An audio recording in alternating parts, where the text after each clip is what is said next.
on in. NYMD podcast. Cameron Hurt, Brian Sherrard. Kick it right now. Sorry, we just love the music. I just had a visual when the beat comes in. I just had a vision of Neo knocking bullets on the Matrix. Like when it kicks in, not this part. You're on this part. Yeah. I just see.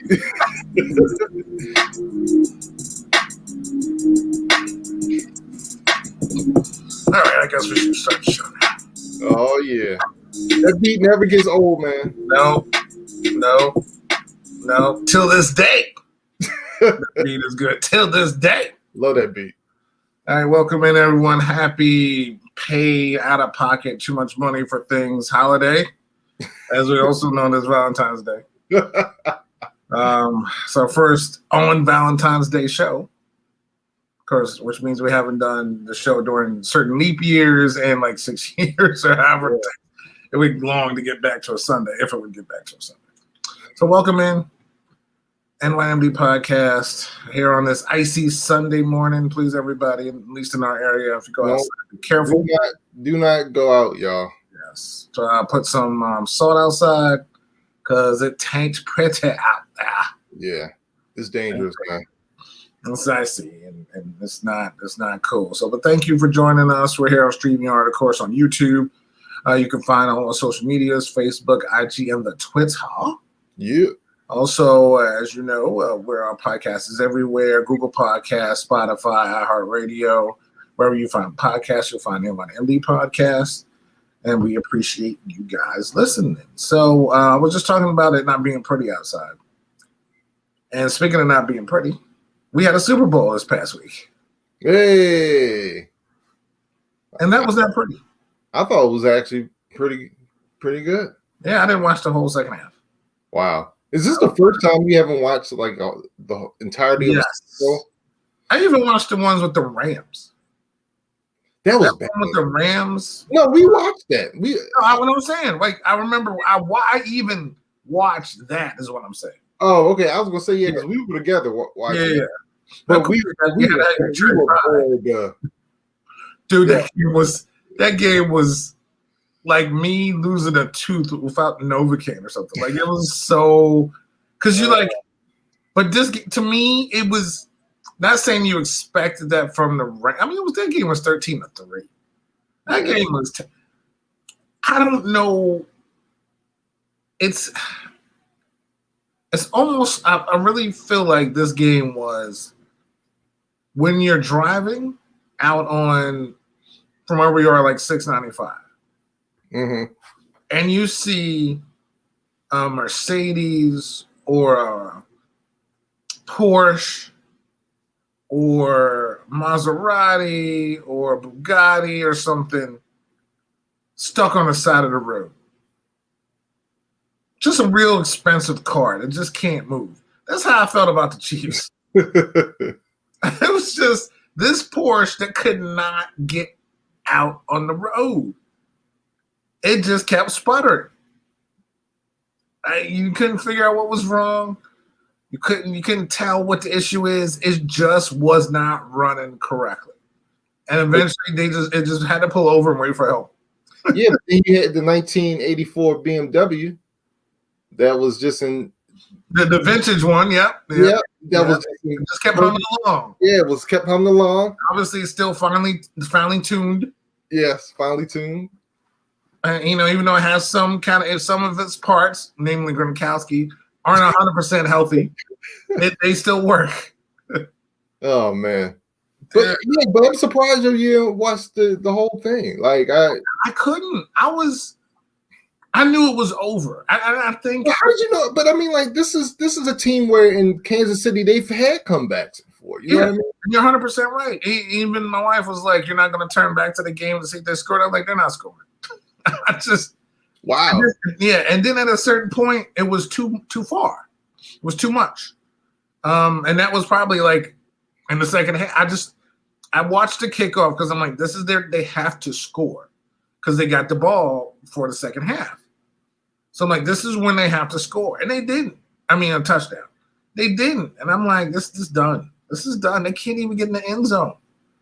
I'm like, I can't do it. I was like, and I'm like, and I feel like I was just sitting there watching a car. I didn't feel that about the Rams. Like I said, we were in the same place. So it was more entertaining when you have people, you and I could at least talk about Yeah. You know, of course, COVID. So we weren't together for the Super Bowl like we normally are. So I was just I couldn't do it. Yeah. I couldn't do it, man. I just felt that car had a flat tire and the engine wasn't working, and I could not watch it. Yeah. But even in the other car, you said that vintage car, it's got 100,000 miles, over 100,000 miles on it. But it still works perfectly fine. Yeah, man. So props to Tommy. Yeah. Tompa, Tom, Brady, and with his personal 7th Super Bowl, Tampa Bay's 2nd Super Bowl.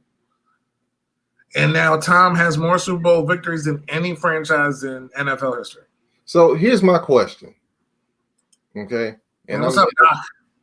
Hey, morning. Should they just rename the trophy? I mean, it's got to be. This is, you know what? I don't know what the MVP is. There a name of an MVP trophy? I believe. I don't know. I know there's a Lombardi trophy. I don't remember hearing the. I don't know. Name somebody here. The Joe Montana MVP trophy. You know what I'm saying? Yeah. So if it doesn't have a name, it needs to be the Tom Brady trophy. You won the Tom Brady Super Bowl MVP trophy. Yeah, dude. I was thinking about that this morning. Like, they need to rename this trophy. I mean, Lombardi trophy sounds great. Vince Lombardi was awesome, but Vince Lombardi ain't have 7 championships. Hey, Vince Lombardi started the show. Remember? Yeah. Yeah, he talked to everybody. He showed up. Vince Lombardi he's football lore in a way. You know what I mean? So it's always going to be the Lombardi trophy. But then MVP needs to be Tom Brady's trophy. Yeah. Okay. So the Tom Brady Super Bowl MVP goes to Tom Brady. You know what I mean? Yes, absolutely. So, no, I was just going to say, so can we just put the rest, this whole Brady versus Belichick thing, can we just please put that to rest? I think it was done. To me, it was done when he got to the Super Bowl. Yeah, I mean, he got to the Super Bowl and then he won it. I mean, don't get me wrong. Belichick is still one of the greatest coaches of all time. Period. I mean, think about all the weapons and stuff Tom Brady had on this team. And even though that year they went 18-1, and they had Randy Moss and they had weapons and they lost to that Giants team. They've had weapons, but in these past years, what has he really given Tom Brady to throw to? Gronk was retired. So they didn't have like these tight ends. They had a couple wide receivers who you couldn't even name anymore. Kind of like except for Edelman. It was just like the Edelman and him show, and he'll get the ball to somebody. Yeah, it's crazy. Yeah, and but Tom's the greatest of all. Just Tom's Tom.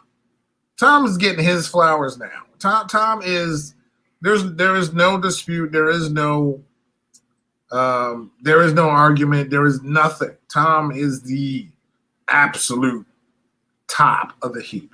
Yeah, period. So and Belichick's the top of the heap for what he does too, but.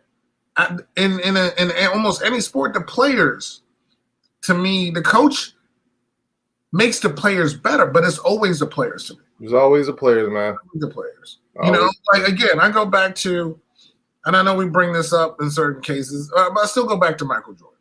Michael Jordan was great before Phil, but Phil unlocked something else, and they won 6 championships, not one defeat in that. And even when Mike was gone, Phil got that team to a certain point, but they didn't win. Well, they didn't go to the championship. But Mike was a totally different guy in that system, and it unlocked something. And they had this chemistry, so you can get that. Same thing with the Lakers. Lakers had Paul Westhead, I believe, or Westfall.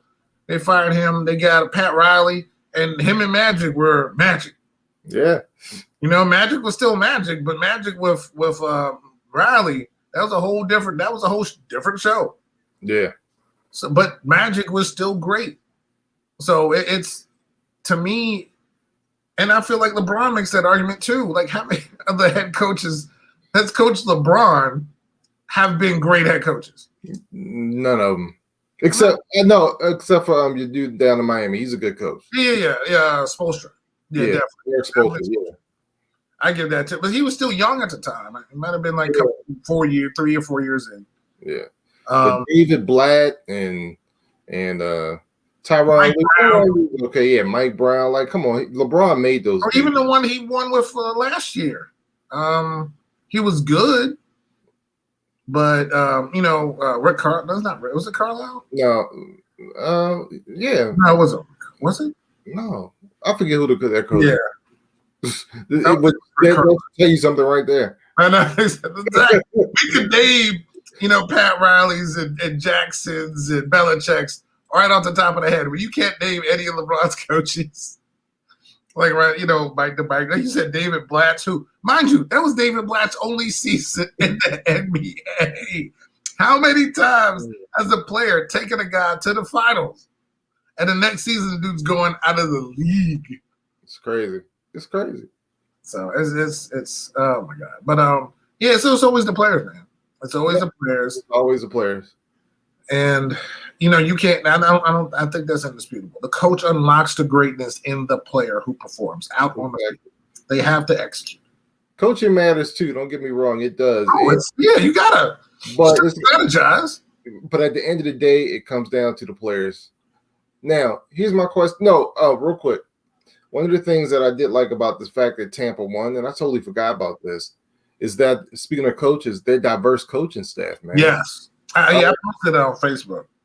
I totally forgot that they had 2 black coordinators. Well, actually, all 3 of the major coordinators, special teams, offensive and defensive coordinators, are black, and they have 2 women coaches as well. Yeah. And it's just I'm glad they won because I hope this is like not a blueprint, but just shows the rest of the league, hey, you can be diverse. You can hire minority coaches. You can hire women coaches and still have success. You know what I mean? Like your coaching staff doesn't have to look a certain way in order to win it all. And I love that, man. And I love that, man. Todd Bowles, man, good gracious, man. That game plan he came up with. Man, even Byron Leftwich. Yeah, and Byron Leftwich, man. I mean, think about it. He's younger than Brady is. You know what I'm saying? He came into the league, years after Brady, and they were able to connect and come up with he came up with a great game plan for Brady. You know what I'm saying? It was a little rocky at first, but that's how it always is when you're coming into a new situation. But yeah, man, you don't think Brady has respect for that dude? You know what I'm saying? And of course, yeah. But think about it. So this team won with a 68-year-old coach. Like I said, 3 black coordinators were the major coordinators, and 2 women coaches. Man, I love that, man. I love that. So you got to think both of them had both teams had black offensive coordinators. Yep. So that was the first time in NFL history that happened. Okay. So it was like you said, that was the only reason why I was like, oh, they won. I was like, good, because then I look at Byron and Todd and all the, like you said, the different people that they had on that team that usually don't get to that level. I mean, Todd's been a head coach, but Byron's getting his chance now. Byron is a Super Bowl winner as offensive coordinator. Yep. So good, good for him. Just like Bieniemy was. Well, we see how Bieniemy still doesn't have a job. Yep. So, and he has to wait till next year maybe to get another one. There have been, as far as I know, 3 black offensive coordinators that have won Super Bowls now that I can remember. Bieniemy, Leftwich, and Caldwell. Yep. When he did it with the Ravens. And Caldwell became a head coach. He was already a head coach, but he got hired again. I've talked about that a lot. All the time. Yeah. All the time. So hopefully, by Leftwich and Bieniemy, which I don't know what's going on, we'll get their chances as well. So yeah, hopefully. I mean, but Bieniemy is beyond the time where he needs to be a head coach. Why isn't he getting a job, Hurt? I can't answer that. That doesn't make sense to me. I mean, again, Houston could have waited and hired him. I know they took the guy from your team who got his first chance, but you wouldn't want someone younger. Now you got to have somebody who can lead that team through what they're going to. I mean, that team, Houston is a disaster. Yeah, they had a president who resigned. We'll get into the release of their most popular player of all time. After we get finished talking about the Super Bowl, but they're just a joke. Yeah, they're just a joke of a franchise at this point. But we're still not done talking about the Super Bowl because you need to talk about drunk Brady. Yeah. Well, wait, before we get to drunk Brady. Okay. Super Bowl commercials. Your thoughts? I didn't know they had commercials. I'm like you, dude. I don't remember that one. Not one commercial. To me, there was only one good commercial, and of course, it involved your boy, A-Raj. Oh, okay. Jake. I mean, Drake. State Farm commercial. Yeah, Drake from State Farm, dude. Oh, that was a Super Bowl commercial. Yeah, and I saw it on TV the other day. I had no idea. Yeah, and when they had Paul Rudd, is It's Aaron Rodgers. He's like, hey, look. I love that. No, not Aaron Rodgers. They had him as Mahomes stand-in. Yeah. But I like how they had the old the dude from the old commercial was Aaron Rodgers stand-in. You couldn't get a better guy than that. I didn't know that was a Super Bowl commercial. Yeah. That's funny. I just remember seeing it on TV. I was like, is that Drake from Steve? I'm Drake from Steve. Stand-ins don't have lines. That dude. That commercial is hilarious. Drake. That was the only one. That's the only one that made me laugh. And the only other commercial of note was the trailer for Falcon and the Winter Soldier, and that's that's pretty much it. I was like a buddy, and I tell you how I feel like that show was going to be. It's going to be like a buddy comedy. Going back, kind of like if you and I were sitting out there trying to save the world, and you just go back and forth, be like, no, in the back seat, be quiet. Yeah, it would be this whole. That would be hilarious. Yeah. No, that's it. I don't remember anything else. I mean, we don't watch the commercial. I'm watching the game. The commercials, if they're good, like in past years, you remember them. I just didn't remember any commercials. I watched them. I just don't remember anything. That's what I'm saying. Like, because I know a lot of advertisers set out this year, and they said they were focused on investing their money into community and into their, businesses and stuff like that, which is fine because no Budweiser commercial, the ones that we normally get that you look out for, the Budweisers, Coca-Colas, things like that weren't in the Super Bowl. So, I mean, you said you got that one, but I didn't even know. I probably saw it, didn't even realize it. Oh, okay. Yeah. So, because I remember seeing it on TV, I was like, oh, that's cute. I didn't even think it would have been a Super Bowl commercial. So, yeah, commercials. Now, I know you had an issue with the halftime show. Yeah, it sucked. It was terrible. I mean, what? There was some good ones. If there were some good ones, can you name a couple? Yeah, please tell me what. Yeah, because I didn't even know UFC. I didn't even know she was watching the game. How about that? I mean, I guess everybody supposedly is because no one, they had no place to go. Yeah. But they did, which I applaud the companies for doing that. Oh, okay. I know this is a little delayed, by the way. So she's responding back for the ones that set out and reinvested their money into the communities and charities, and also to keep paying their employees. So I slept through most of it. So here we go.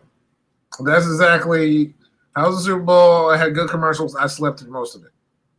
Really? So let's just go through this timeline here. If anybody can see this.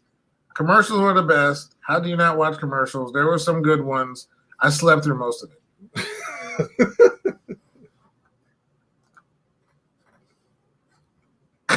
What? What? I'm so confused right now.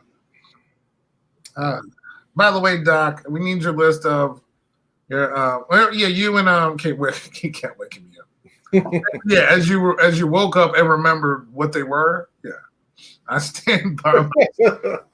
You can stand by something anytime you want, but it doesn't mean it's going to stand by you. Okay. And this will not hold up in court. There was some good commercials. Your Honor, she slept through most of it. Come on. Actually, that might stand up in court these days. Anyway, I mean, maybe not. But then you go out and say something different. So anyway, I'm not going to go there. I'm not going. Yes, we're not saying anything here. Everybody, calm down. But all right, now let's talk about this drunk Brady, man. How cool was that celebration? No, it was not. Drunk people on a boat scare me. That's number one. Number two, what would have happened if the Lombardi Trophy went into the Gulf of Mexico and plummeted to the depths of the ocean? What would have happened? Because when he threw I know it's Tom Brady throwing it. It's just, there's a part of me that has this what if gene in it. No, I do. I'm with you. And it's like, what if I took off at this red light? No, that's not a good idea. What if I decide to race this police officer? No, that's not a good idea. You know what I'm saying? What if I decide to jump out and beat this person up for cutting me off? All those things can go through your head, but it's like, well, what if? No, that's not a good idea. This would be one of them. What if I decided to throw the trophy? Mind you, it's not like the boat was right next to him. There was some distance between boats. Let me throw the Lombardi Trophy 30 yards, 20 yards, whatever it was, in the air to my teammates who, not only that, then have the onus of having to catch this thing. Yeah. Now, I will say that being said, it's a good thing it was Tom Brady throwing that, because that was a pretty accurate pass. Because not only did he have to make it to the other boat, but he had to make it catchable. And it just so happened that the angle that he threw it made it, you know what I'm saying, very catchable. Dude, I saw that like, oh my, he's not going to throw this. Yeah, he's going to throw it. I'm like, yo, what is he doing? Oh my gosh, man. That's crazy. Because we know Tom hasn't had ketchup or sugar since he was like, I don't know, his first year in the league, and he's 43 now. So him being drunk was hilarious. Yeah, man, that was funny. I mean, listen, if I won 7 of anything, I'm probably getting wasted too, like literally wasted. But don't you like this version of Brady though? I don't like any version of Brady, honestly. But I hate Brady, but I like him now. It's weird. Anybody drunk is funny. So I feel like that's the one thing where when someone has to like walk you to the room and it's like, oh, that's funny. But I still don't like him. Not saying he wouldn't be a great teammate or anything, because I feel like he's one of those guys who comes on the team, you respect him. And you respect what's going on. You respect his accomplishments, but you respect him as a football player. So as a leader, and I would definitely listen to him and follow his lead on the football field. So, but it was still fun. But congrats to Tompa. Still way too many. I swear it seemed like that. I know a lot of them are cardboard cutouts, but that Super Bowl seemed full. Yeah, they did a good job of making the illusion of a full stadium. Yeah, there's still a lot of people there. I think they had like 30,000 or something like that. Yeah, I think it was around 20 to 30. Yeah. So, but it was well put together. People were still, of course, going to the parades. It wasn't as much. Everything's COVID, but in Florida, everything's basically open. I mean, you can still go to.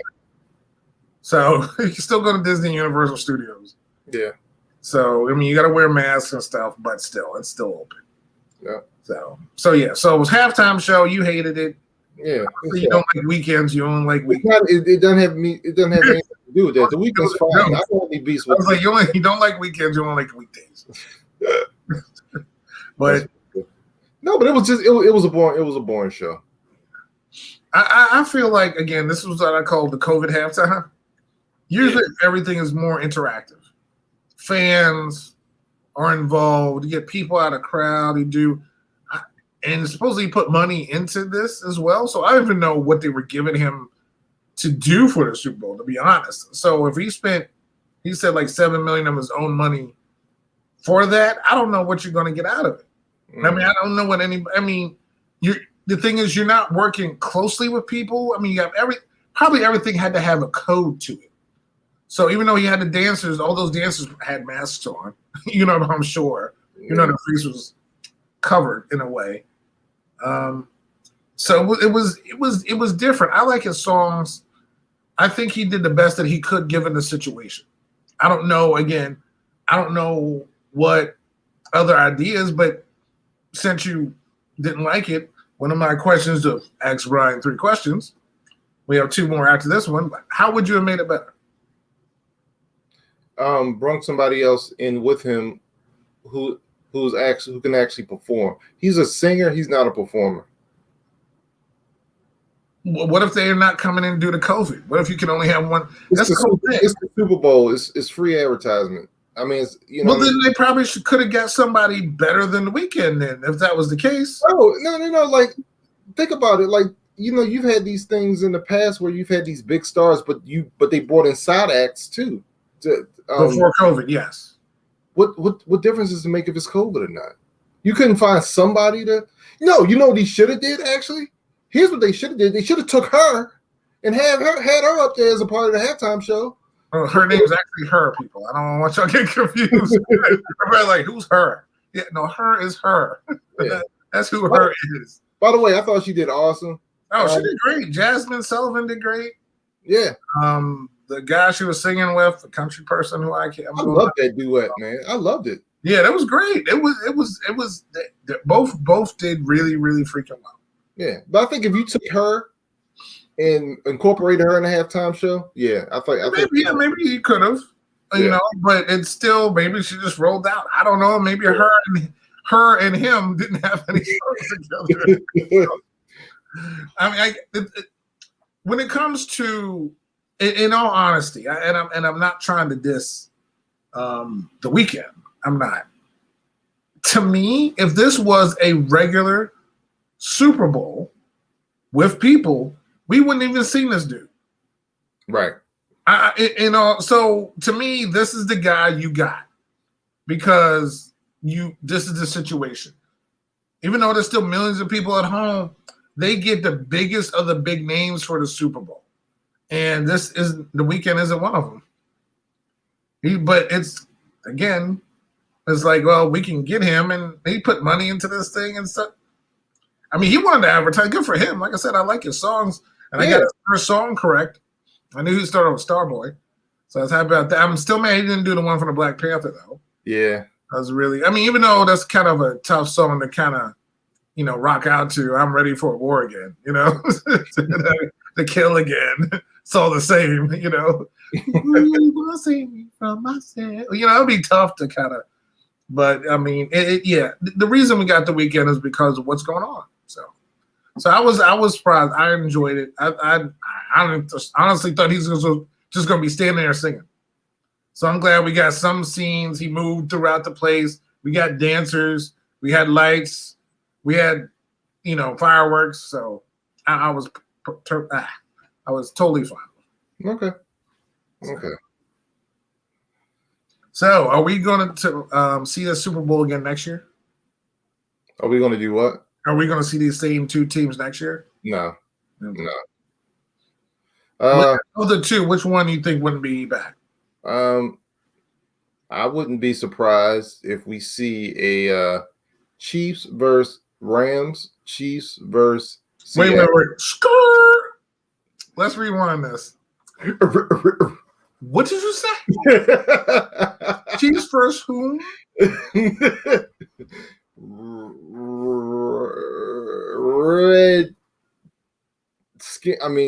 Washington football team. Okay. No. I said Rams. Rams. Yes, I did. Is Jaden on? Was that what happened? Did you promise Jaden to say this? Absolutely not. Okay, because there's a quarterback that happens to play currently for the Los Angeles Rams.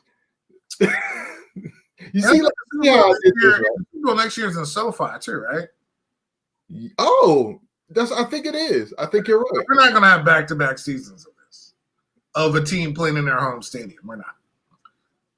But so you're saying that the quarterback that they acquired, yes, has enough talent to take them to the Super Bowl? Yes, because if Jared Goff, look, you take that defense, right? The number one defense in the league, mm-hmm.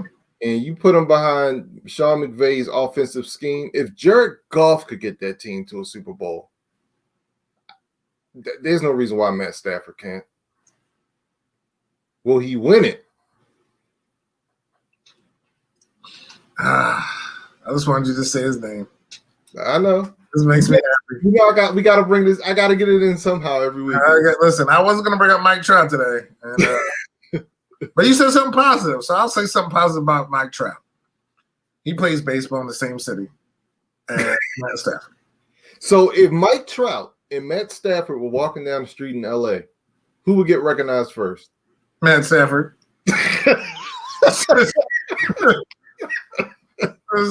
Oh man! All right, man. If Mike Trout was walking down the street, if any other big player in LA, Clayton Kershaw, Justin Turner, LeBron James, Anthony Davis, Kyle Kuzma, I forgot the other dude. Oh my god, I can't forget his name. Anybody, Justin Herbert, for that matter. I feel like he would not get recognized, man. I'm sorry. So wait a minute. If Justin Herbert and Mike Trout were walking down the street in LA, you think they would recognize Herbert? Oh yeah, I really would. I really do.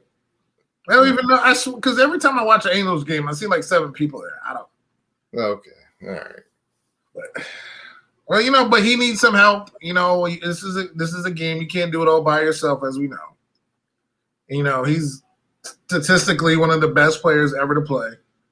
So he just needs a little bit of help out there. And, maybe one day he might reach the postseason once again and maybe get a hit or something. So hopefully. I mean, I would like to see him in a pressure situation. The only pressure situation he's ever been in is the All-Star game. Yeah, he seems to do pretty well at those. Yeah, he deserves to be there too. I mean, he does. Good for him. All right, enough about Mike Trout. Let's move on to someone who would definitely be recognized if he walked down the streets of LA, and that's J.J. Watt. Absolutely. So J.J. Watt asked for and was granted his release by the Houston Texans this week. As we all know, J.J. has done tremendous work in the community there in Houston. For the hurricane, basically for everything. JJ is such a huge part of that. Yeah, he's like an ambassador of that. Yeah, exactly. Even though him being from Wisconsin, he has adopted Houston as his home, and he's done so much. So kudos for him. I think it was 10 years he's been there. I know he's suffered through a lot of injuries, but he's been Defensive Player of the Year, I think at least twice. 3 times. 3 times. The dude. If there's a statue that needs to be built outside of whatever Reliant Stadium or wherever they call it now, it's a J.J. Watt. NRG Stadium, I believe. NRG Stadium would be J.J. But he's gone now. He gone. Yeah. He wanted to leave. Yeah. He was wanted to go because that organization is hot garbage. Even though he was released, I swear he had a contract, so I'm waiting for people to talk about it. Anywho, yeah, what did Brett Favre say this week about him? I didn't see him say anything or dig for meal. I was a little shocked by why didn't he just write out his contract there? I don't know. So why is it okay for J.J. Watt to ask for his release, right? Mm-hmm. But we have to criticize Deshaun Watson. Please break that down for me. All right. RACISM.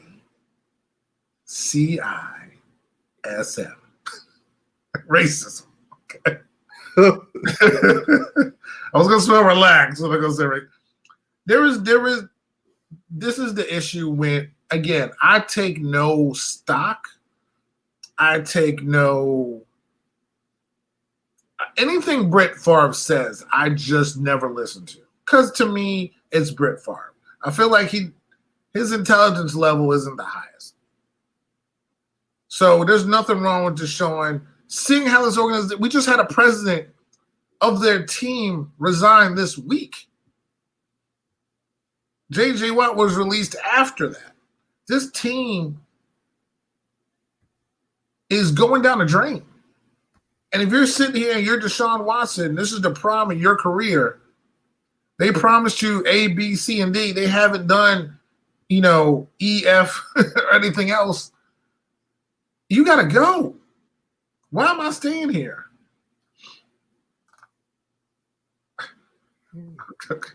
Yeah. That why? I don't understand that. I hope to Dan and Doc, I need you guys to write down your 30 top, was it 30 we're going to do? Top 30. Your top 30 movies of all time. Or you and AC, Doc, can write down your 30 movies together. It could be a combined list. If you guys want to, a Crawford list of movies. Actually, no. My bad. He needs to have his own list of his top 30 movies. There ain't no way any of his movies is going to be on anybody else's list. So he's on his own. So Daggy, I need you to do your top 30. I think I told you 45, but just do 45 is good too. So actually, no, it's not a good number. I don't like 45. So 30, you can do 30. What was I gonna say? No, but we were just talking about the whole. Yeah, it's ridiculous. Again, I don't ever put stock into anything he says, but there was no reason for him to come out his mouth and talk about Deshaun. Period. Right. None. Right. And he could have been asked a question how you feel. Maybe someone asked him how you feel about it, and he'd be like, "Well, what's the situation?" No, he just needs to do blah blah blah. Shut up, dude. Just shut up, Mister. I want to retire. The thing is, Green Bay felt like you won a Super Bowl for them, so they're going to placate to you when every offseason you were thinking about retiring. Then eventually they got tired of it. You felt some type of way about it. They kicked you to the curb. You go to the Jets, start sending out pictures and stuff. Then you go to the Vikings. And, and the guy who's there is better than you.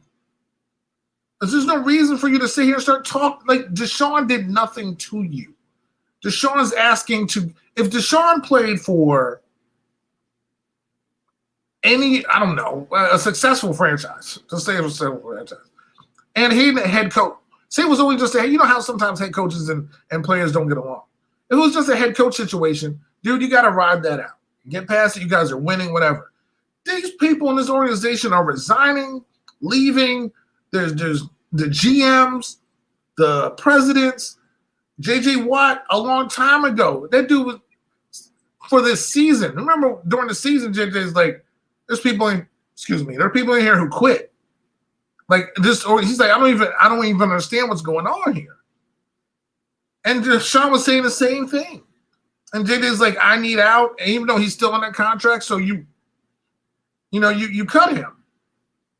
You grant him his release. Yeah, he's been there 10 years, but what's the difference?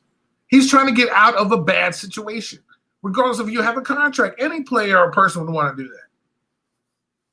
So just yeah, it's just stop it. And the thing that was upsetting me about the whole thing with Deshaun is people are talking about him with all this criticism as if he's like a malcontent. No, this guy has an impeccable track record. He has never anywhere he's ever gone, you hear how great of a guy he is. He had no issues at Clemson. His own coach called him, if you don't pick this guy, you're going to pass on the next Michael Jordan. That was from his own coach. In his own community, this guy gave up his paycheck to Houston Texans employees so that they would have money to help them out during a hurricane. Like, this guy is impeccable in the community. He's his track record is is impeccable, and yet we're going to criticize him because he wants out. Nah, man. JJ Watt, the same thing. He's the face of the franchise. He can't wait. He couldn't wait to leave. He couldn't wait to get out of here. But we don't get any criticism from him. So I just don't like that, man. I just don't like that. But here's the thing: if you're a Houston fan, I mean, it just sucks to be a Houston fan right now. I mean, that franchise. It's hot garbage. It's a trash can on fire. Yeah. Yeah, I mean, think about this. In 1 year, you lost DeAndre Hopkins, J.J. Watt, and more than likely you're going to lose Deshaun Watson. That's crazy. For nothing. For nothing. Yeah, and the thing is, all this stuff was preventable. All these problems that they're having now, yep, they easily been fixed. Easily been fixed. But Bill O'Brien just blew the whole thing up because he's the new offensive coordinator at Alabama, so he's good. He's going back to where. Oh, I didn't know that. No, yeah. Well, I know you don't follow college, so. But yeah, he's the offensive coordinator there. Well, good for him. Good for him. I do. Anyway. But yeah, so speaking of JJ, if you were JJ, where would you go? Ooh. Or where do you think he's going to go? I have no idea, man. Well, he's going to want to go to. He wants to go to a competent organization. First of all, he wants to try to win a Super Bowl. He doesn't. You know what I mean? He's up there, so he may. I'm sure he would want to go to the Chiefs. If he could, he would want to go to the Chiefs. I'm not saying that's where he's going, but I think that's where he would like to go. So you think? Would you think though he would want to go to Pittsburgh? Sure, play with his brother, absolutely. Yeah, both his brothers. Yeah, that's right. I forgot. Yeah, Derek. They're the only one that doesn't have initials. Yeah. So yeah, I mean TJ, JJ, Derek. You know, they could have all. It could be like the wattage there would be high. You know, they could all have T-shirts and stuff and market it. Dude, I didn't even think about that, especially with Bud Dupree. That might not. Wow, I do not want to see that. I do not want to see that. Oh man, hurt. That thought didn't even enter my mind. Yeah, they could have the SWAT team. Yeah. Oh, you know what? I did not catch that. That's pretty good. That's pretty good, Dan. Yeah, I think Dan stay up all night for that one. Good job, Dan. Appreciate it, man. But I mean, if I was him, I would, like you said, it has to be a Super Bowl contender. He could go back home to Wisconsin. He could play for Green Bay. Because they always need help on defense. But you got you got A-Rod there. You got another good quarterback. You got time. Pittsburgh to me is a little bit iffy because you do still, even as defense, still got to get past Kansas City's and Baltimore's and Buffalo's. There's going to be a lot of good teams in the AFC. I feel like the path in NFC could be a little bit easier, depending on where you go. And he could wait a little bit. What if Deshaun gets traded to San Francisco? He could go to San Francisco. That makes him a contender right away. So, or maybe the Rams. Him and Aaron Donald on the same defense. That's not fair. Can you imagine that? Dude, that's not even freaking fair. Dude, him and Aaron Donald on the same defense? Man. It's like back in the day when it was like there would be like Mean Joe Green and all those things. Excuse me. I'm eating some water. That's exactly what I said. If Deshaun gets traded somewhere, that's where he could go. So if Deshaun goes to the Jets, it could be a Jet. Oh man. But JJ could just sit back, listen to offers, and go to what best fits him. Yeah. So, and that's a contending team, and there's a lot of choices. But he's out of there as long as I know he's smart enough not to go to Dallas, so I'm fine with that. Man, I would love that. I would love that. You would love what? for him to go to Dallas. Just so you. But he's not a dumb guy. Why would you go from one dumpster fire to the other? Oh man! You know, to a team who can't even, mind you, in there supposedly, you know, I don't look at these things, I hear them in their hype video for the upcoming season or something. Yo. They didn't put Dak in any of the videos. Yo.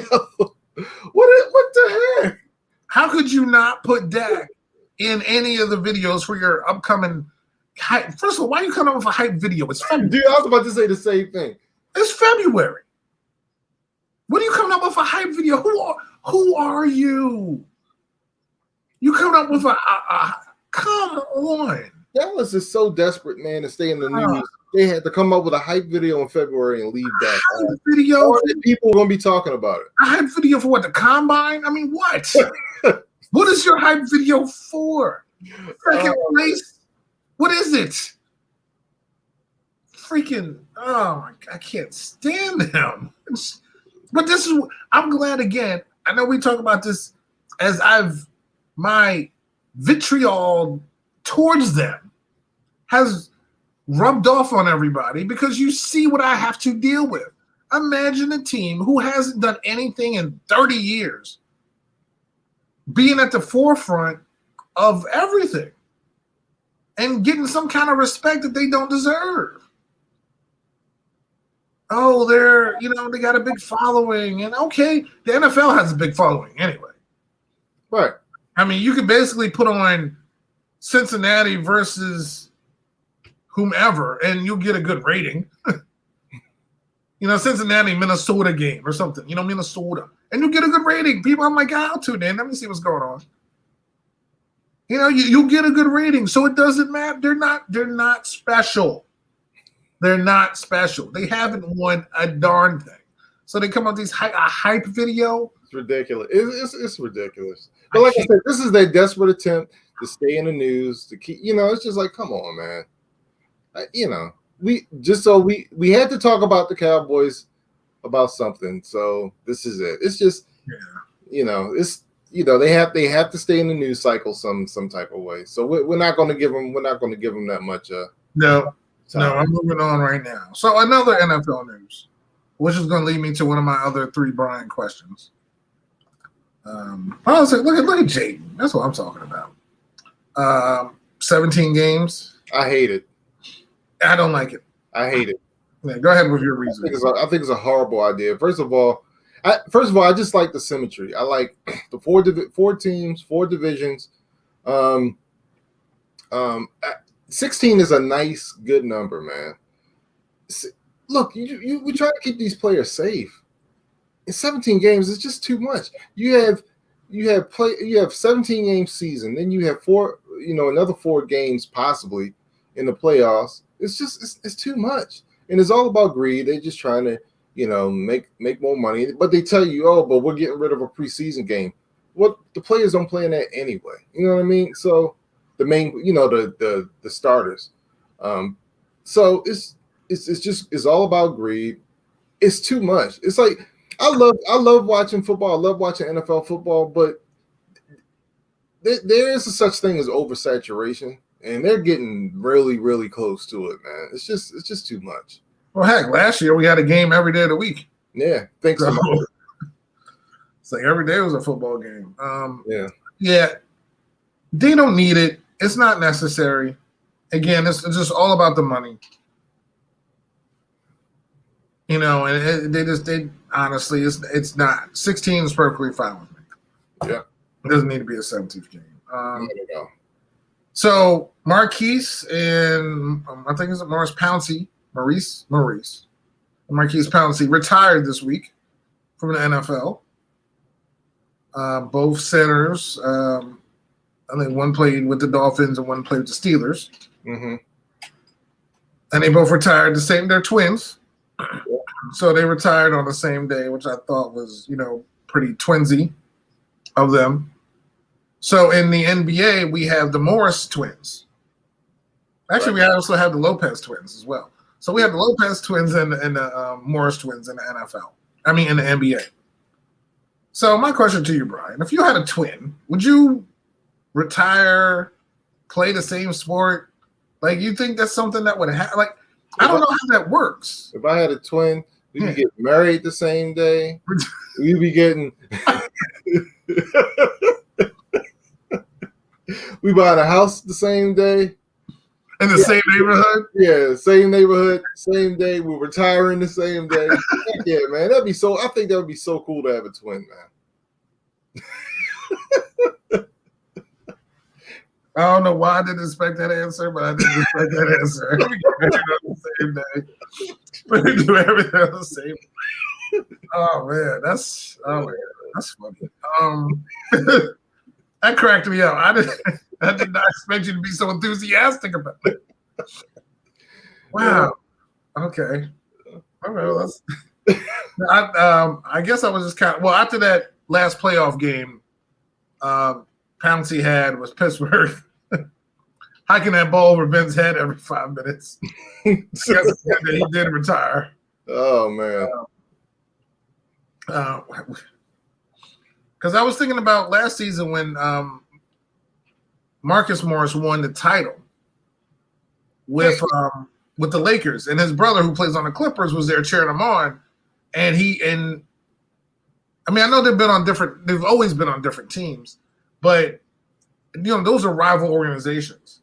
But I know nothing's bigger than someone you grew up with. Obviously, I don't know how I would feel. Heck, my real life brother, likes the Dallas Cowboys, and we never talk about it because I hate Dallas so much. So I don't know, but yeah. So would you? Oh, you can't. Well, I don't know. Would you dress the same? No, we'll dress the same because we gotta wear each other's clothes. You know what I'm saying? So I'll wear one outfit one day. We got to switch off. We can't wear. That would have happened in school, right? Like, all right, you got this Monday. So you're Brian, so he would be. What would his name be? Ryan. Braden. No, it'd be Brian and Ryan. Brian. Oh God, that would be horrible. No. No. Yeah. Oh my God. I like Brian and Braden. I think your mom would have did the same letter thing. Oh, okay. Yeah. Oh my God. Stop laughing at that. It's not even that funny. Brian and Ryan. Just change clothes throughout the week. Listen. So what's your other question? Yeah, I don't even. That took up everything. Well, of course, today being Valentine's Day. Mm-hmm. Like, what do you feel like is the best Valentine's Day gift that you got, El Bookie?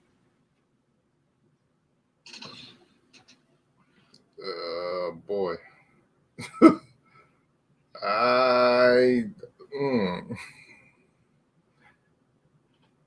I had to get back to you on that one. Yeah. Was it like has it been like so many? Well, you know what? Better question. We've been together. Better question. I know. Yeah, you guys have been together since like 1902. But would you remember what was your first Valentine's Day present for her? Yes. Okay. This is the biggest Valentine's memory I have, and this is what she gave me. And this is when what happened was we started. Let me see. We started in October, so that was like 4 months. But it was she just made this and I still have it. It was like in a cardboard box, but she made like this handmade thing of like all like our like experiences and dates and stuff that we had up until that time. But that's to this day, that's like my favorite thing because like it was handmade. She made it and it was like just very heartfelt. And this was still when we were still young until our day. Yeah. That's nice. Yeah, I still have it up in my room, man. I just remember being so touched, man. And it was just really heartfelt and homemade. I was like, wow. I was like, dang, she felt like this about me? Like, oh, all right. She feels that way about you now. Yeah, that's good. She feels that way about you then. Yes, you better wish your fiance happy Valentine's Day, and you better have gotten them something too. Shoot. Absolutely. Yeah, come on now. I'm tired of these one-sided. That's what I harp about every year. This is I don't want to get in too much trouble. I will. I don't care. Ridiculous. Whoever made this holiday up for us to spend money on. These freaking jewelry commercials and chocolate and flowers. How about you lower those prices down? Okay. It's ridiculous for one day. You know what? Valentine's Day is all year for me. How about that? Yeah. Just dumb Valentine's Day. Anyway, so that was my question. So also this month, it is Black History Month. Mm-hmm. And before we get into our review of WandaVision, we want to talk about a movie that both you and I watched this past week, which was directed by Regina King. Yes. Oh my gosh. Both of y'all. Terrible. Well, don't go outside now because it's icy, please. Yeah, please don't. Yeah, it's like an ice rink outside. I want to talk about One Night in Miami.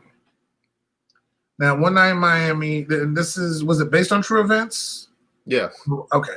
Absolutely. One Night was based on true events, which involved Sam Cooke, great singer Sam Cooke, Cassius Clay, a.k.a. Muhammad Ali, also involved the great Jim Brown, and Malcolm X. Yeah. So yeah, I want you to break that down. Yeah. So first of all, I knew nothing about this, right? I just saw the commercial for it, and it was two words that got my attention, and that was Regina King. Yep. I was like, oh shoot, she directed a movie? That's why I wanted to watch. That's why I wanted to watch it. Yep. I was like, Regina King directed? Oh, I'm watching it. Let me tell you, yo, I watched that joint. I couldn't have been more impressed, yo. I was shocked. The movie was freaking awesome. She's so freaking talented, man. Like, not only is she a great actress, but for this to be her directorial debut, it's awesome. Regina King is great, and whatever she got coming to her, man, she deserves it because this movie knocks it out the park. This movie, first of all, is like 2 hours, mostly of just dialogue. In the same place. But it takes you into. First of all, I didn't even know this happened. I did not know that on the night that Cassius Clay won the championship at 22 years old, he was chilling with Sam Cooke, like you said, Malcolm X, Jim Brown. They were all there at the same place, yo. And they didn't go out partying. They didn't go out to the club. Well, they wanted to, right? Yeah, but they wanted to go. Okay, right. but they all met and just chilled and just had conversation. And all right, so the events in the movie are true. We don't really know exactly what they were talking about, but it was these type of things. But we don't, of course, we don't know word for word. Yeah.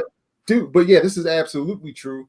And it's what got me about this is you had these men, right?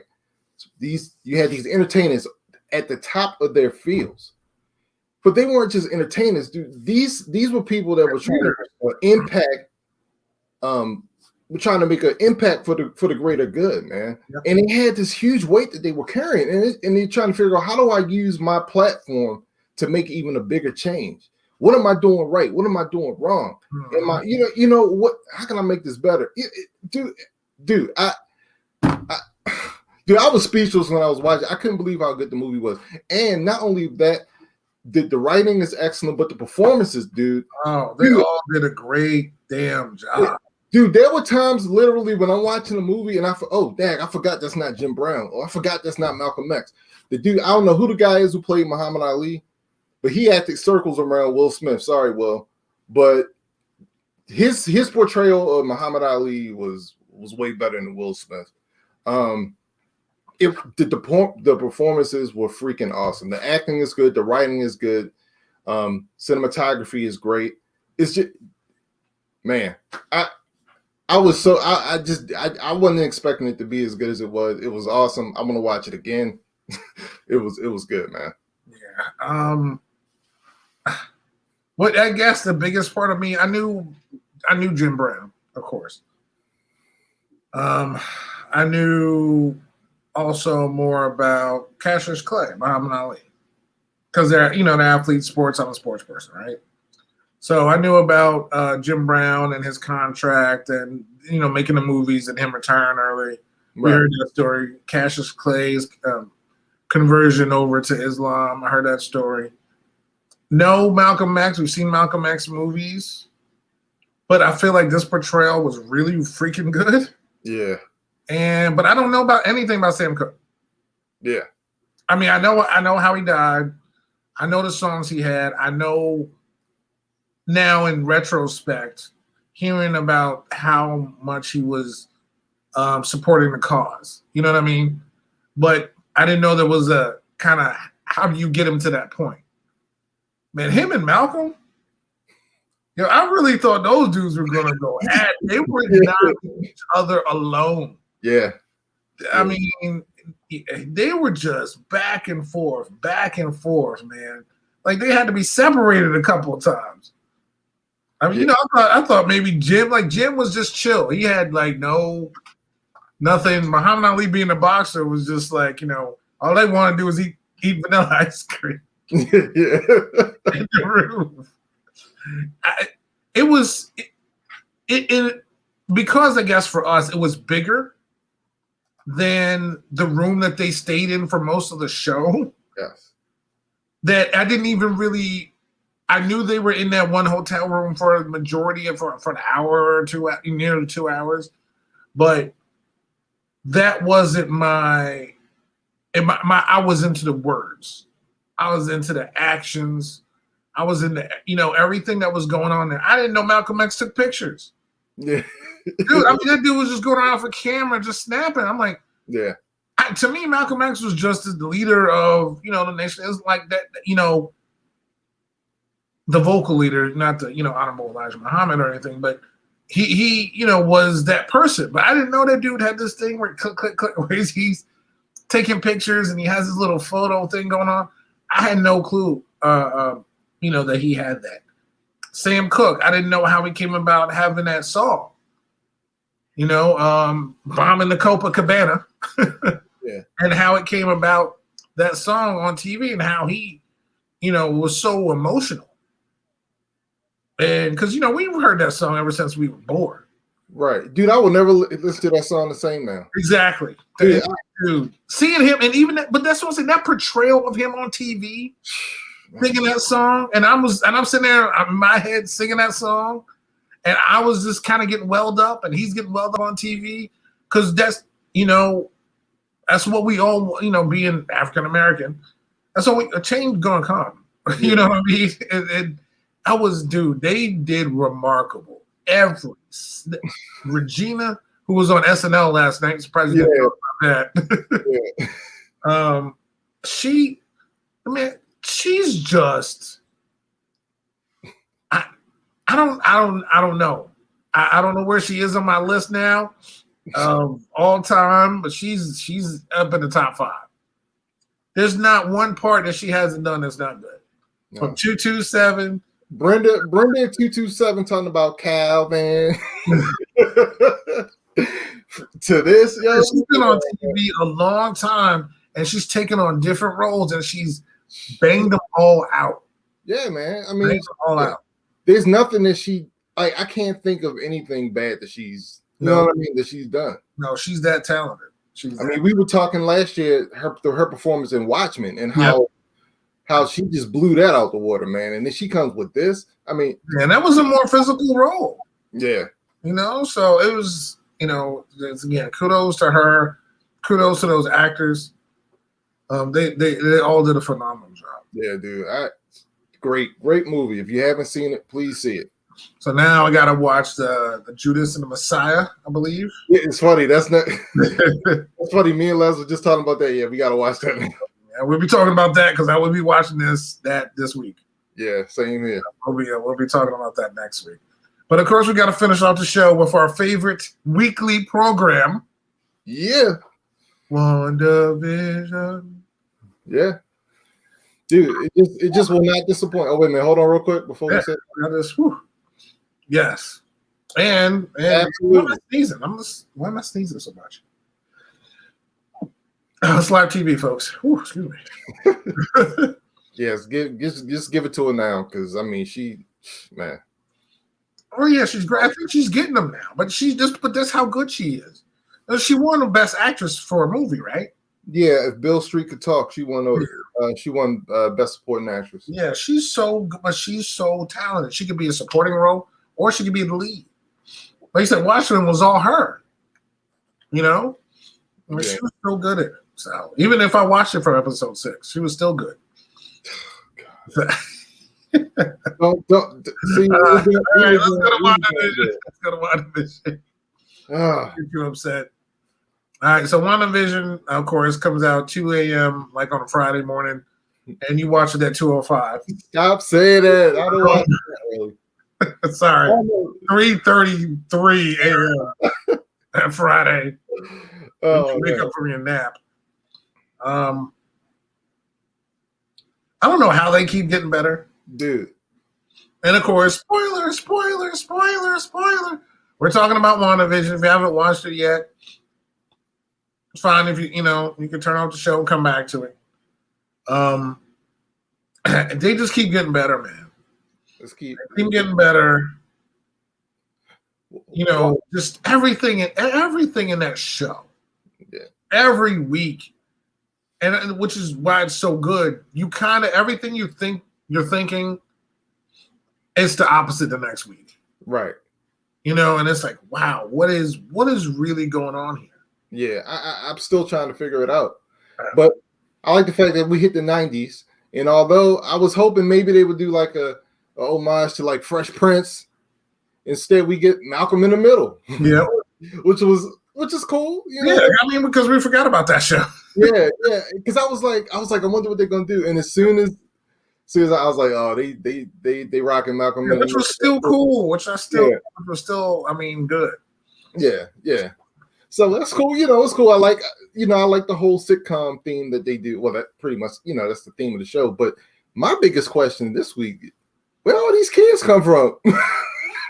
Pietro had the same questions. Yeah. Like, where were you hiding them? I'm sure they were home sleeping with their parents, but where did they come from? How did you do that?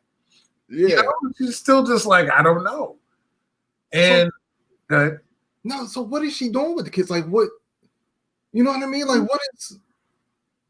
I still believe there's something else going on that I'm missing. Obviously, because we haven't obviously figured out the show yet. Right. Obviously, she's in control of Westview. Her power is huge. It does have its limitations, as we saw when their vision was going down the road, walking through the neighborhood. And talk with Agnes. Yeah, that's my other. Speaking of Agnes, that's my other question. Why? So up until this point, right? Agnes has been like we knew like Agnes knows what's going on. We thought she's been unaffected, right? Yes. It seemed like it was a feeling that she, like you said, she knows what's going on, and she's kind of been unaffected by what everyone else seems to be going through. Meaning, like, she almost has a known part in this sitcom, right? Well, I saw it a little bit differently. I saw Agnes as, for lack of a better word, it's like, this is really not the right word, but like her number 2 or like her accomplice in this thing. Like, she knows what's going on. She's there to like assist Wanda. You know what I'm saying? Like, woke. She's woke in the thing. Yeah. But Agnes was all the way on the other side of town. Along with those other people that weren't moving, except for the ghost lady. So what happened? Why is Agnes outside the loop now? Like, why was she not? That was fun. Yo, but was creepy. Yo, was the tear coming down her eye? Yo, yes, that was creepy. Yo, she's like trying to hang. Dude, a single tear just. Like, oh my God, yo, what is Wanda? And it made me feel bad. It actually made me feel bad for these people. I'm like, okay, Wanda's not the good guy. And it's like, I want to root for her, but I'm like, she's really messing these people up. No, she's a Scarlet Witch. Yeah. At least that was her costume, that she was a witch from, what was it, a soothsayer from Slovenia. Where's she from again? Where's her accent, by the way? Sokovia, something like Sokovia, that. Thank you, Sokovia. Yeah. Soothsayer from Sokovia. Vision with his Halloween costume. which goes back to his original Vision costume. Yeah, that's pretty cool. Her brother Pietro in his original costume. So it was, yeah, it seemed like she was trying. Like I said, like when Vision was like, where you trying to go? She's like, I got lost. She's like in a neighborhood that she grew up in, you know, and she was right at the edge. So remember, Wanda told the kids, you can go around the neighborhood, just don't go past Ellis Avenue. Right. They're like, okay, we know, Mom. But that side of town, period, just was full of darkness. Yeah. No one was really moving. Everything was still. Yeah. But we kind of see that Wanda's losing some of her control. Yeah, but you could tell that there's been an issue where it seems like her power only goes to certain points and things blip out. Like when she turned around and saw Pietro with the bullet holes. And Pietro was like, 1 minute I was in the middle of the street, next minute I woke up here. Or someone shot me and I woke up here. Yeah, now I'm really confused. Yeah, that kind of threw me. But then I did forget he did say that. I'm just so confused. What the heck is going on? But that's how good it is, though. Right. That that this occurred. That you could tell she's not in total control of everything. The thing, and Herb was like, "You okay, Wanda? You need me to start everything over again?" Yeah. I was like, "Herb, what?" I was like, "What?" She's like, "What?" It's like, "No, I'll take care of it." It's like, I feel like, is he woke or is he maybe he's just scared? Like Agnes was. Maybe Agnes was just scared. So it's just, man, and Vision's just trying to figure everything out.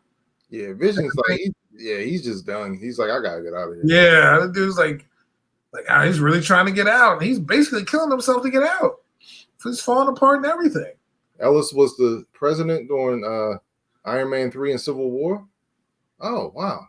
Oh. Okay. Where's Dottie? Who's Dottie? Dottie was the blonde, she was the one that organized for the kids. Oh, she wasn't. Oh, you're right. She wasn't. Yeah, I haven't seen her since that episode. Dang, you're right. Yeah. Yeah, I mean, but she was the one that was, I think she was the one hearing the radio, and then she cut herself, and then, Wanda restarted it again, and everything was okay. That's why we have not seen her. No. Dottie's on the back of a milk carton at this point. Yeah, and we definitely should have seen her yesterday because her whole thing is, trying to get the community together and for the children. Yeah.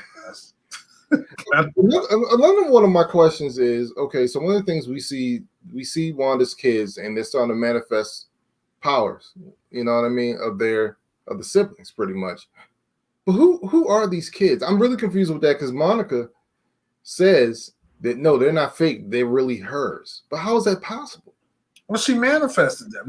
She's a powerful being or whatever she is. So the kids, she obviously, to me, wanted a whole family, right? She's the main thing. As she was telling her brother, like, I just felt really alone. So now she has Vision. They're in this town. They're in this neighborhood. It's a picturesque place to be. So she wished up some kids who grew up to be teenagers. I guess I don't know what they are. I'm like, but who are? Because everybody in Westview is real. You get what I'm saying? Like all these people are real. They're basically prisoners, right? Yeah, well, except for but she's got dead people walking around like they're animated with Vision and her Vision because she stole Vision's corpse, right? Yeah, but where her brother's dead too. Right. Well, we don't know that, but other than those two, everybody else in Westview, we know are real people. So my question is, I'm just confused. Like, who are these kids? You're saying they're manifestations, but because Monica says she said it, they're not fake. I'm just confused, and even if I'm just confused, I don't understand the kids. That's why I feel like there's something else at play here. It can't just all be Wanda. Wanda is, of course, at this point, the focal point of the show and the town and how it came together because she's the one that tried to move the wall. that it reincorporated Vision that helped keep him alive and chased down the agent who I don't like. So I wish he got to him. I like the fact that they manifested a circus clown. Yeah, well, yeah, and then the helicopter turned into a hot air balloon. Yeah, that was pretty cool. But they got Darcy. Darcy couldn't move because they handcuffed her to the truck and rolled out on her, and she was like, "Oh," she turned. Yeah, that was good. That was good. So, but it's such a good show. It's so like good. Every week, I'm like, "What is going on? What is going to happen?" Yeah, man. So yeah, it's WandaVision's good. There's so many Easter eggs. I watched every episode multiple times. Probably can go back and watch it, and they're only like 25 minutes long, which is perfect. Right. 45 is not an hour. It's long enough where I can go back, watch it without passing out, right, and really understand what am I seeing here. Yep. Because they spent most of this episode outside of the house in the neighborhood. Yeah. And the kids, and then I was just like. So before they were trying to hide all their powers, now obviously is whatever. Yeah. The kids are running around doing their powers. Pietro's running around doing his powers in town. Suddenly it's not a problem. So they're not hiding from anybody anymore. No. So, what is it? And the thing is too, and I was like, you're an Avenger. He's like, I'm a what? Like his I feel like his memories start at the town. His memories start at the town, and he only knows what Wanda puts in him about his personality and who he is. Yeah. So yeah, it's so much. It's so good. This Vision reminded me of Truman Show. Viz. Yeah, Viz. My bad, Viz. Yeah, it reminded me. This was like his Truman Show moment where he tried to get out the bubble, and except we knew what was going to happen when he exited. Yeah, but I wish he would have said good morning, good afternoon, good night. Like, I wish he said that on the way out. Like that would have been pretty cool. Wanda, good morning, good afternoon, and good night. And by the way, speaking of Truman Show, that may or may not be in my top 30 movies. Yeah, well, the fact is that I just remembered it. It may be on one of our movies now. There's too many movies, man. People listening. Brian and I will be doing probably our top whatever number we decide on. Yeah, it's going to be around. Put it this way, it's going to be around 30 to. Let's see, we each doing 30. It's going to be around 30 to 50. We won't have a number around 30 to 50. No, this will all be on one show. So no, we're not doing any 4-hour shows. We're going to break it down through however long it takes. But yeah, so that's why I want everybody listening to, write down their movies just to see, and also just to know, because I have no freaking idea. My movies, again, can go from It's a Wonderful Life to a bunch of Hobbits.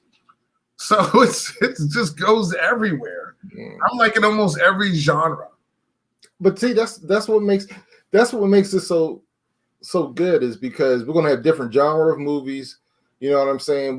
So basically, let's talk about this. So basically, what we're gonna do is I'm gonna rank my top 30. You're gonna rank your top 30, and we're gonna come up with a combined list and do a countdown of our favorite movies of all time. And that's why it's gonna be, like I said, it's gonna be somewhere between.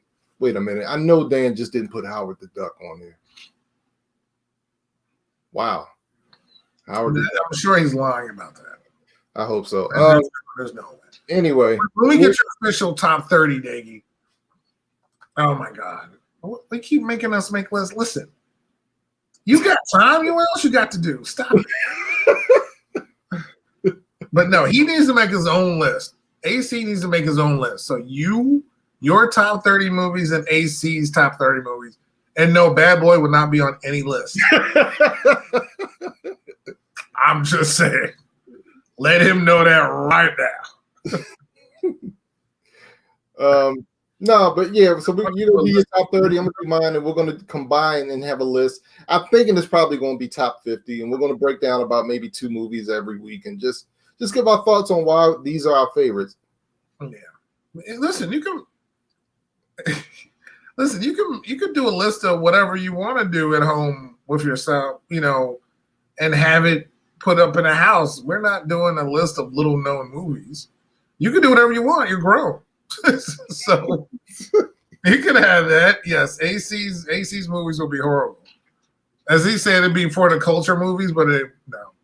Yeah. Bad Boys 1 and 2 should not be on there. And Bad Boys for Life. Don't forget that. Yeah, Bad Boys for Life. And Drinking Your Juice in the Hood should not be on any of these lists.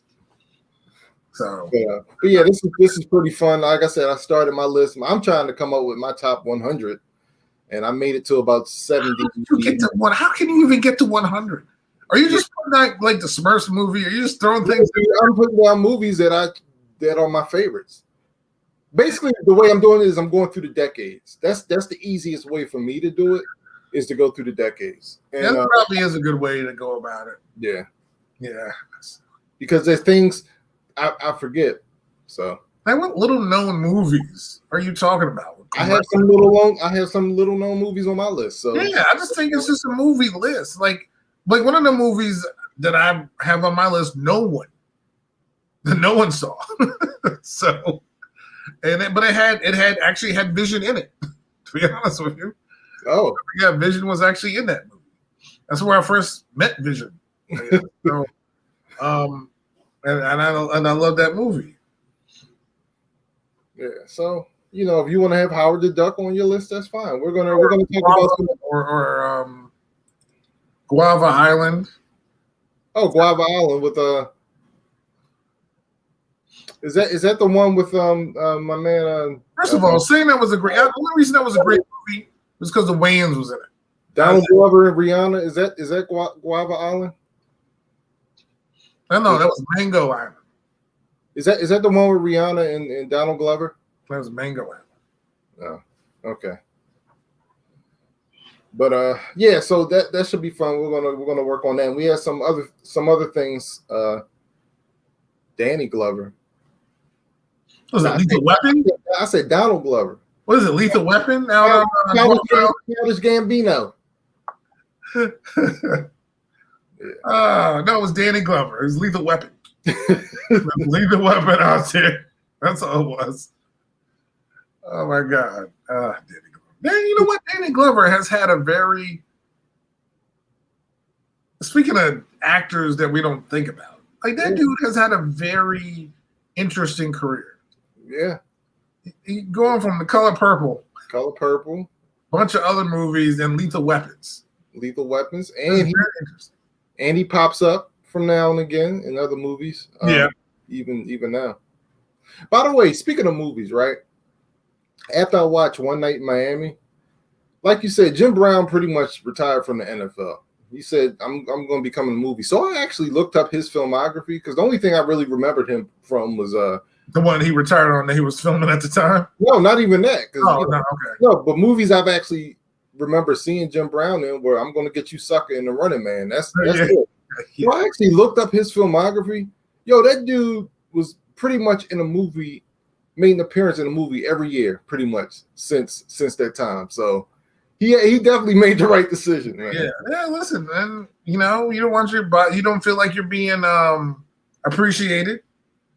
And I still remember when he was like, "Hey, listen, that 1,860 yards is gonna, 63 yards is gonna stand up, until the test of time." Well, till like the Derrick Henrys of the world showed up, but still, it was like, let's think how great he was. Right. That dude was an absolute monster. Syracuse University, and should have won the Heisman. He didn't. Went to Paul Hornung at Notre Dame, who they gave it to a guy who had a losing record in college. But that is still. But yeah, so that's what we're gonna do. Then we're gonna have other lists, other fun things for the year. Maybe our top 45 favorite things. Just other ideas that we're gonna have. But we're gonna definitely have a lot of more B-side-ish episodes. Yeah. And of course we will break down WandaVision every week. So yeah, that is our 3 show. more episodes on WandaVision. I can't believe it's almost over. Yeah, I know. And I'm gonna go rewatch them and then start Winter Soldier. So we'll see. So, but thank you everybody for tuning in. N1MD Podcast. You can find us on iTunes, iHeartRadio, Spotify, Spreaker, Stitcher apps. Everywhere you find podcasts, you find N1MD Podcast.